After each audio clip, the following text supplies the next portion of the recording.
Meu nome é Isabela Martins.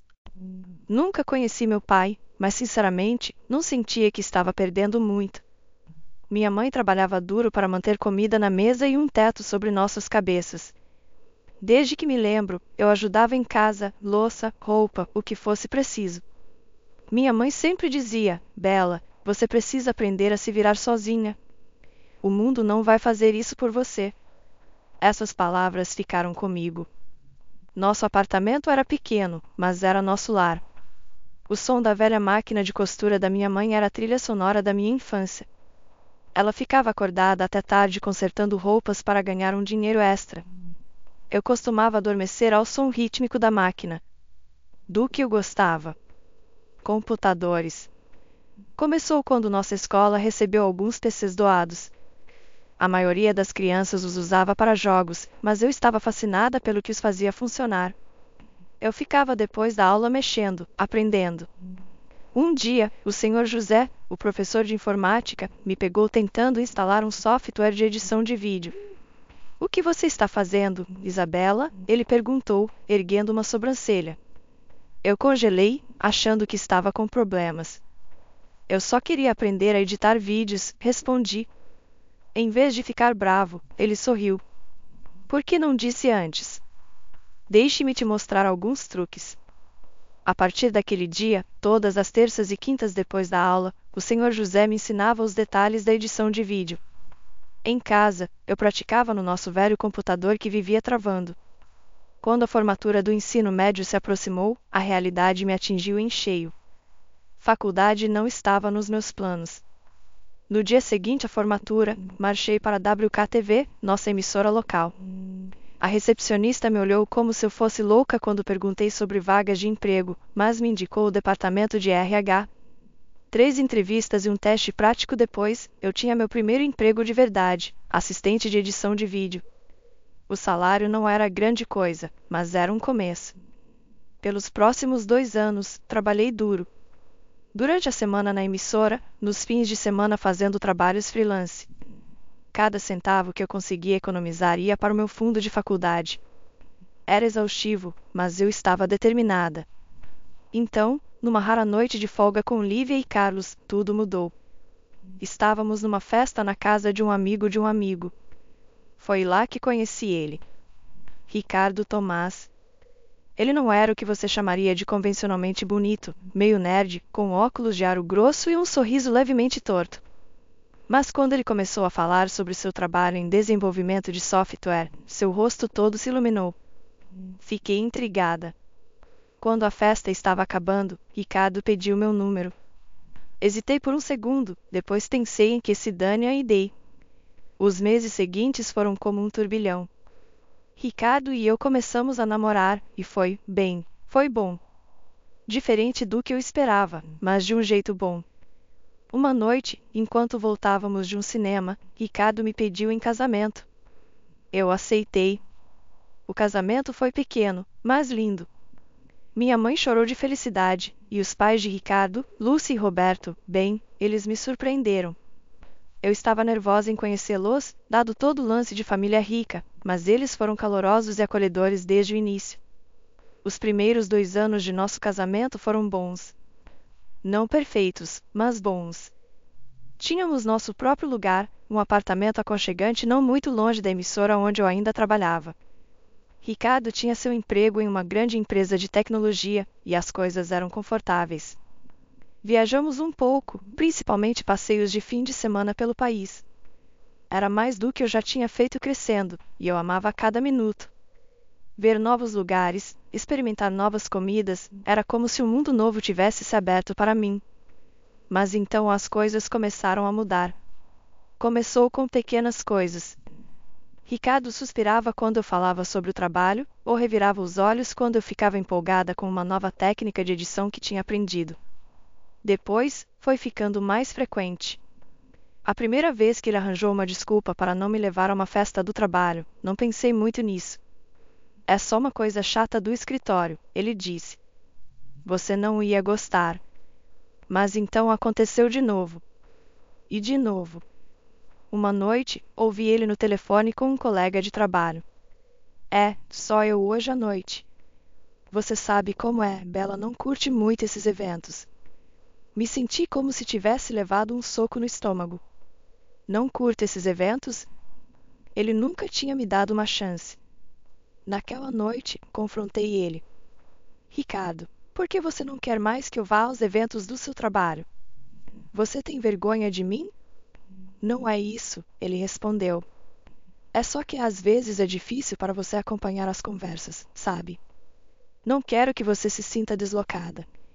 Suas palavras doeram, mas uma parte de mim se perguntou se ele estava certo. Talvez eu precisasse me esforçar mais. Então tomei uma decisão. Eu ia voltar a estudar. Me matriculei em aulas noturnas na faculdade comunitária local, estudando tecnologia da informação. Era difícil equilibrar trabalho, estudos e meu casamento, mas eu estava determinada a fazer dar certo.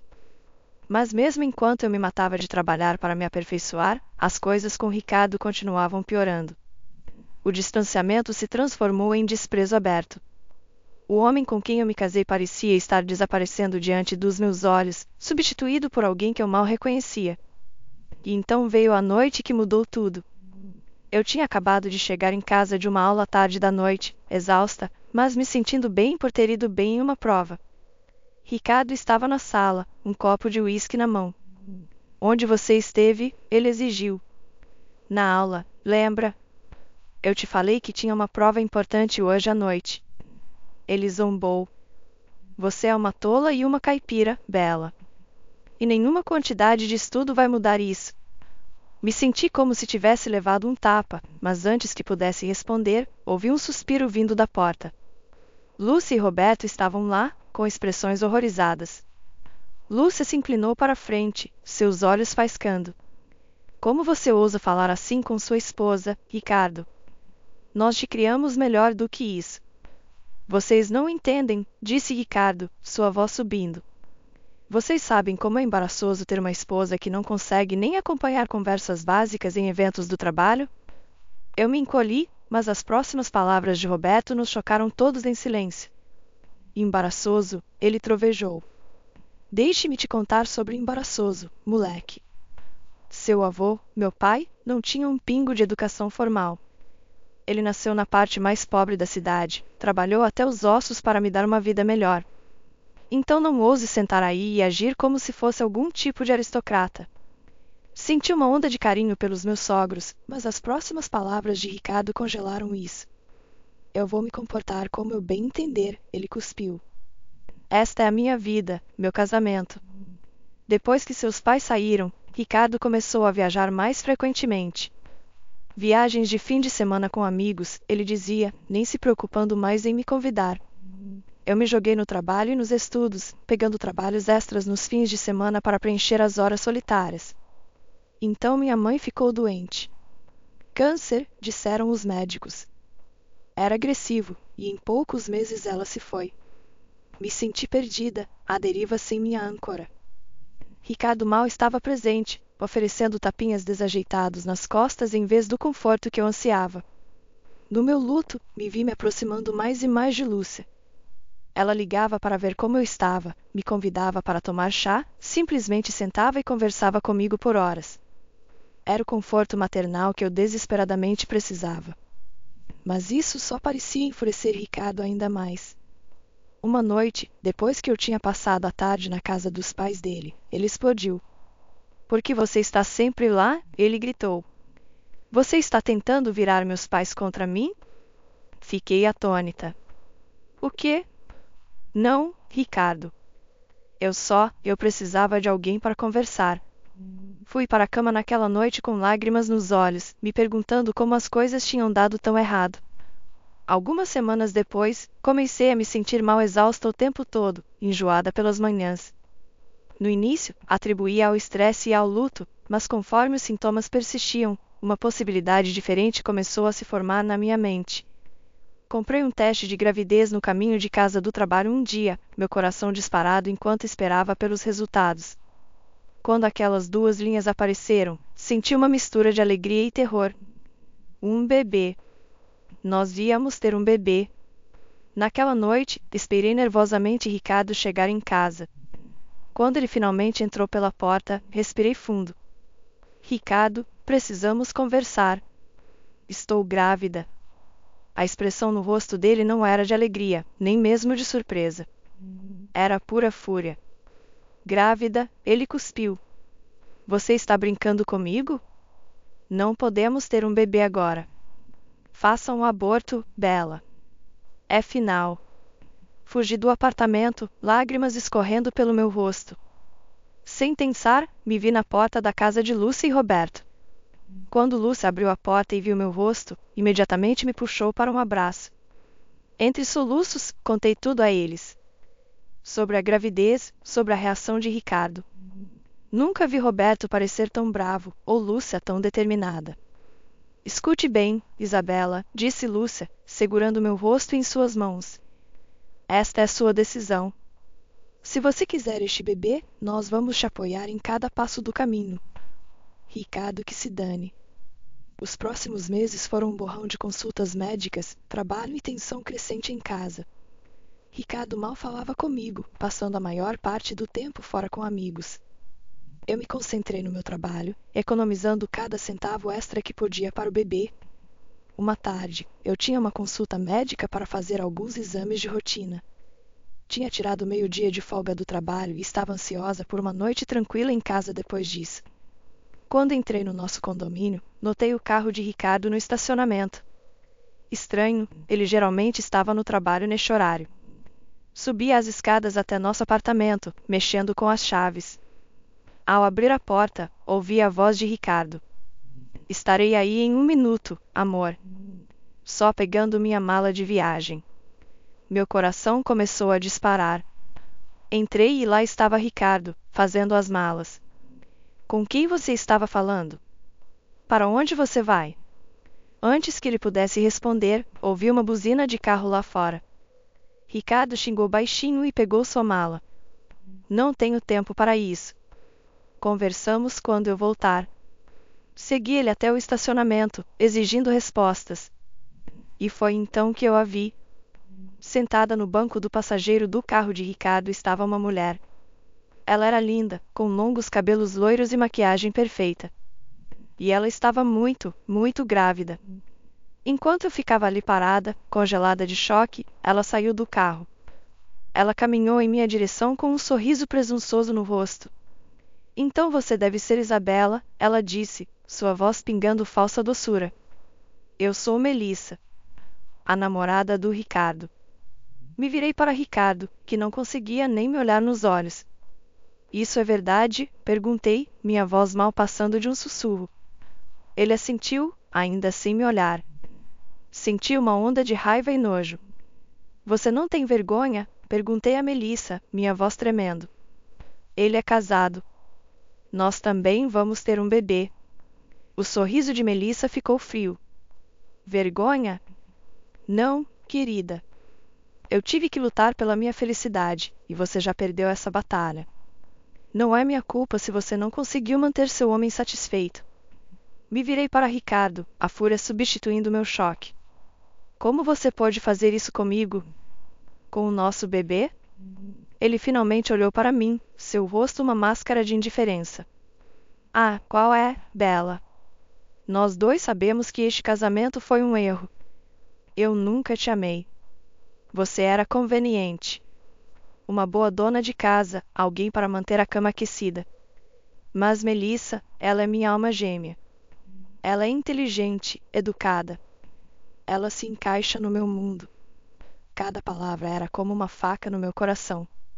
Fiquei ali parada, lágrimas escorrendo pelo meu rosto, enquanto Ricardo entrava no carro com Melissa. Volto na segunda-feira para pegar o resto das minhas coisas, ele disse. Podemos falar sobre o divórcio então. Enquanto eles se afastavam, caí de joelhos no estacionamento, meu mundo desmoronando ao meu redor. Peguei meu telefone com as mãos tremendo e disquei o número de Lúcia. Quando eles chegaram ao meu apartamento naquela noite, Lúcia deu uma olhada no meu rosto manchado de lágrimas e me puxou para um abraço feroz. Escutei, entorpecida, enquanto Roberto repreendia Ricardo pelo telefone, suas palavras afiadas, cortantes. Como você ousa tratar sua esposa assim? Ele trovejou. A mulher que está carregando seu filho.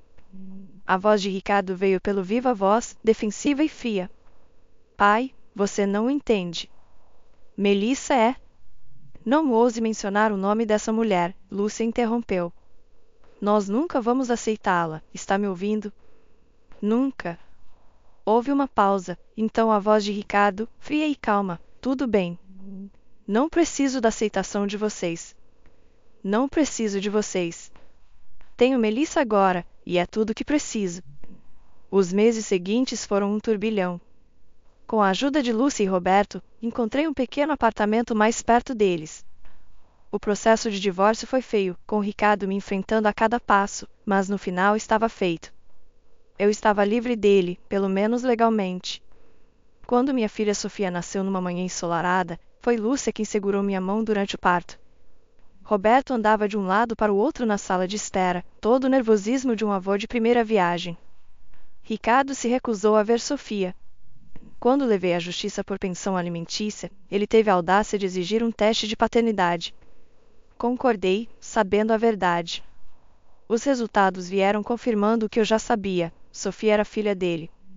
O tribunal ordenou que ele pagasse pensão, mas eu sabia que era melhor não contar com o apoio dele. Os anos que se seguiram foram desafiadores, mas também cheios de alegrias inesperadas.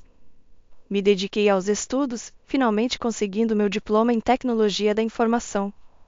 No trabalho, minha dedicação valeu a pena com uma promoção para editora sênior. Mas as verdadeiras bênçãos eram Lúcia e Roberto. Eles abraçaram seu papel de avós com um fervor que às vezes me trazia lágrimas aos olhos.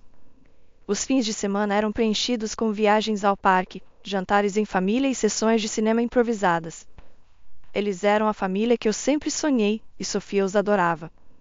5 anos se passaram num piscar de olhos, entre histórias na hora de dormir, joelhos ralados e momentos de orgulho. Sofia estava crescendo e se tornando uma menina inteligente e gentil, com o sorriso da avó e a curiosidade do avô. Então, numa terça-feira comum, tudo mudou novamente. Roberto desmaiou em casa. O diagnóstico era sombrio: câncer de pâncreas avançado. Os médicos deram a ele meses, talvez semanas. Me dediquei a ajudar Lúcia a cuidar dele. Trabalho, Sofia, minhas próprias necessidades, tudo ficou em segundo plano. Roberto tinha sido mais um pai para mim do que meu próprio pai jamais fora, e eu estava determinada a estar lá por ele até o fim. Apesar de nossos melhores esforços, apesar dos tratamentos e das orações, Roberto nos deixou 3 meses depois. Segurei Lúcia enquanto ela chorava, sentindo como se tivesse perdido meu próprio pai. No funeral, fiquei entre Lúcia e Sofia, nossas mãos entrelaçadas. Ricardo não apareceu. Eu não esperava realmente que ele viesse, mas sua ausência era um lembrete gritante de quão longe ele tinha caído. Conforme as semanas passavam, a saúde de Lúcia começou a declinar rapidamente. A perda de Roberto parecia ter drenado sua vontade de viver. Ela ficou frágil, frequentemente confusa e propensa a longos períodos de silêncio. A solução me ocorreu naquela noite, enquanto eu estava deitada acordada, preocupada. Na manhã seguinte, liguei para meu chefe e me organizei para trabalhar remotamente. Então, arrumei as coisas de Sofia e nossas coisas essenciais e nos mudamos para a casa de Lúcia. Nossa nova rotina exigiu alguns ajustes. Contratei uma enfermeira para cuidar de Lúcia durante as manhãs, enquanto eu trabalhava em meus projetos de edição de vídeo.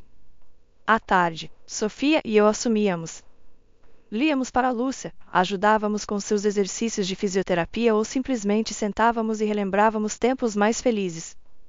Semanas se transformaram em meses. Lúcia tinha dias bons e ruins. Nos dias bons, sentávamos no jardim, aproveitando o sol e a companhia uma da outra. Nos dias ruins, eu segurava sua mão enquanto ela chorava por Roberto, pelo filho que ela havia perdido muito antes da morte do pai. Numa tarde ensolarada, Sofia e eu voltamos de uma caminhada e encontramos um homem de terno saindo da casa. Meu coração disparou, temendo o pior. Lúcia, chamei-a ao entrar. Está tudo bem? Ela estava sentada em sua poltrona favorita, parecendo cansada, mas composta. Está tudo bem, querida. Aquele era apenas o Sr. Henrique, meu advogado. Precisava discutir alguns assuntos legais com ele. Assenti, não pressionando por detalhes. Se Lúcia quisesse compartilhar, ela o faria. Tudo bem. Que tal um chá? 3 semanas depois, Lúcia faleceu durante o sono. Com as mãos tremendo, disquei o número de Ricardo. Quando ele atendeu, lutei para manter minha voz firme. Ricardo, é Isabela. Sua mãe faleceu esta manhã. Houve uma longa pausa, então a voz de Ricardo, fria e distante. Bem, não posso dizer que estou surpreso. Ou particularmente chateado. Aquela mulher fez suas escolhas. Olha, não vou ao funeral. Só me avise quando a leitura do testamento estiver marcada. No dia do funeral, a igreja estava lotada. Lúcia tinha tocado tantas vidas, e isso era evidente. Enquanto eu estava no púlpito para fazer o elogio, com Sofia segurando minha mão, olhei para o mar de rostos, amigos, vizinhos, colegas, todos ali para dizer adeus a uma mulher que tinha amado tão ferozmente e sido tão amada em troca. A ausência de Ricardo era um vazio palpável, um lembrete da tragédia que tinha dilacerado esta família. Mas enquanto eu começava a falar, compartilhando memórias da bondade de Lúcia, sua força, seu amor inabalável, percebi algo profundo. Família nem sempre é sobre sangue. Às vezes, é sobre escolha. E Lúcia tinha escolhido me amar, amar Sofia, mesmo quando seu próprio filho tinha virado as costas para nós. Enquanto deitávamos Lúcia para descansar ao lado de Roberto, fiz uma promessa silenciosa. Eu honraria sua memória vivendo com o mesmo amor e graça que ela tinha me mostrado. E me certificaria de que Sofia crescesse sabendo dos avós incríveis com quem ela tinha sido abençoada, mesmo que o tempo juntos tivesse sido curto demais. Alguns dias depois de sepultarmos Lúcia, recebi uma ligação do Sr. Henrique, o advogado dela. Senhora Tomás, é hora de ler o testamento. Pode vir ao meu escritório amanhã às 10 horas. Já contatei o Sr. Tomás, ele estará lá. Na manhã seguinte, cheguei ao escritório de advocacia com o estômago em nós. Respirei fundo e entrei. Ricardo estava lá com Melissa, ambos vestidos com roupas caras e usando expressões idênticas de desdém. Os olhos de Melissa me avaliaram, seu lábio se curvando com desprezo. Vamos começar, disse o Sr. Henrique, abrindo uma pasta. Enquanto ele lia, observei o rosto de Ricardo. No início, ele parecia entediado, depois confuso e, finalmente, quando a compreensão o atingiu, furioso. Isso não pode estar certo, ele interrompeu. Leia de novo. O Sr. Henrique suspirou. Sr. Tomás, está bem claro. Sua mãe deixou toda a propriedade, incluindo a casa, para Isabela Tomás e sua filha Sofia. Ricardo se virou para mim. Você, ele rosnou. Você manipulou minha mãe, sua aproveitadora. Bem, aproveite enquanto pode. Vou te expulsar daquela casa hoje mesmo. Enquanto eles saíam tempestuosamente, Melissa parou na porta. Você pode ter ganhado esta rodada, ela sibilou, mas confie em mim, não acabou. Fiquei ali, em choque, enquanto o Sr. Henrique explicava os detalhes do testamento. Não era apenas a casa. Lúcia tinha deixado tudo para Sofia e para mim, suas economias, seus investimentos, tudo. Ela queria garantir que você e Sofia fossem bem cuidadas, disse o Sr. Henrique gentilmente. Lúcia amava muito vocês duas. Lágrimas brotaram em meus olhos. Mesmo depois de partir, Lúcia ainda estava cuidando de nós. Mas Ricardo cumpriu sua palavra. O assédio começou naquela mesma noite. Ligações incessantes, ameaças, promessas de me destruir. Troquei meu número, mas não parou. Então veio a intimidação. Homens nos abordavam na rua, fazendo ameaças vagas sobre pagar o que devíamos. Sofia estava aterrorizada, se agarrando a mim sempre que saíamos de casa. Um dia, enquanto um homem fazia suas ameaças habituais, discretamente comecei a gravar no meu celular. Assim que ele saiu, fui direto para a delegacia. A investigação avançou rapidamente.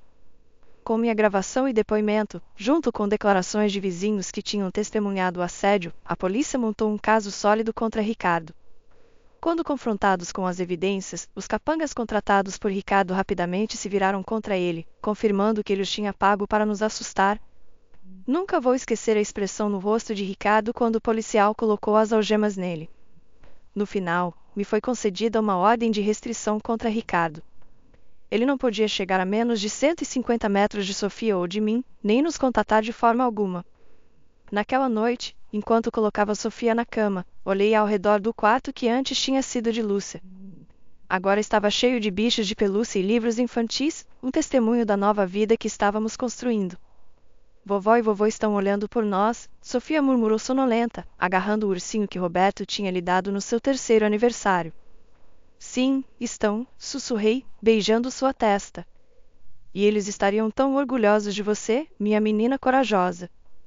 A vida finalmente se acomodou em um ritmo tranquilo. Sofia estava prosperando na escola, e eu tinha sido recentemente promovida a editora-chefe na emissora de TV. O legado de Lúcia e Roberto nos tinha dado segurança, mas eu estava determinada a construir nosso próprio sucesso. Numa tarde ensolarada, ao sair do trabalho, uma figura familiar saiu de trás de um carro estacionado.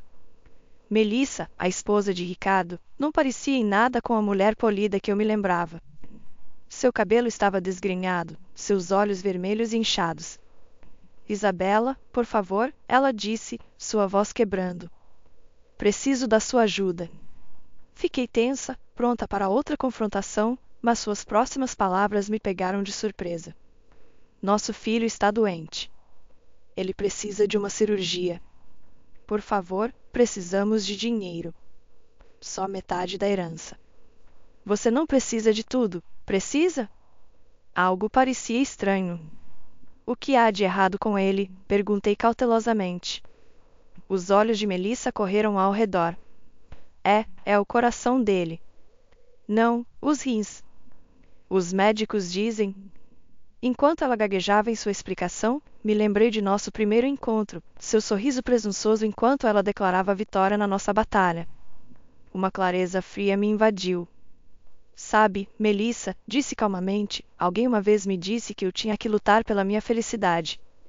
E parece que você já perdeu essa batalha. O rosto dela se transformou, a máscara de desespero substituída pela fúria. Sua vadia, ela cuspiu. Você nos deve esse dinheiro. Deveria ter sido nosso. Mantive minha posição. Eu não devo nada a vocês. Agora vá embora, ou vou chamar a polícia. Enquanto eu me afastava, suas maldições diminuindo atrás de mim, senti uma sensação de encerramento. O último laço com minha vida antiga tinha sido cortado. Naquela noite, tomei uma decisão. Era a hora de um novo começo. Vendi a casa de Lúcia e comprei uma nova em um bairro diferente, onde Ricardo e Melissa não nos encontrariam. Agora, enquanto estou sentada em nossa nova sala de estar, observando Sofia fazer sua lição de casa, estou cheia de gratidão.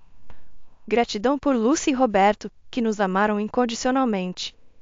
Gratidão pela força que encontrei dentro de mim. E sim, até gratidão pelas dificuldades que me trouxeram até aqui. Olho para Sofia, sua testa franzida em concentração enquanto ela resolve um problema de matemática, e sorriu. Somos sobreviventes, ela e eu. E com o amor e as lições que Lúcia e Roberto nos deixaram, sei que podemos enfrentar qualquer coisa que a vida nos reserve. O futuro é brilhante, e estamos prontas para ele.